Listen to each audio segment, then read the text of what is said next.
We're now going to examine the implications of the caring growth leadership model for the issues of recognition and reward. Now, in my experience, if you ask people why you should recognize or reward people, you generally get two kinds of responses. Far more frequently, people would indicate that they would recognize and reward somebody in order to motivate them. So that is why one should recognize and reward people, because it has a motivating effect.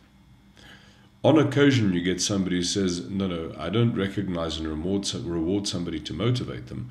I recognize and reward them in appreciation for what they've done. In other words, as an expression of gratitude for what the person has done. Now, initially these two things sound very similar, but in fact, fundamentally, they're quite dissimilar, because in essence, your intention when you're recognizing and rewarding in order to motivate is manipulation. And when your intention when you recognize and rewarding in appreciation for what people have done is gratitude.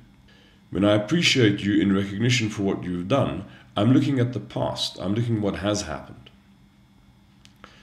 When I appreciate you and reward you in order to motivate you, I'm actually looking at what I want to get from you. I'm looking at the future. So these things are fundamentally very different.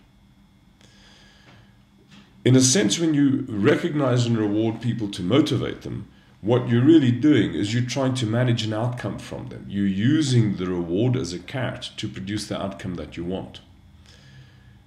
The value that's operative when you're recognizing and rewarding people is fairness. In other words, you'd recognize and reward people not in order to get more out of them. You recognize them and reward them in order to be fair.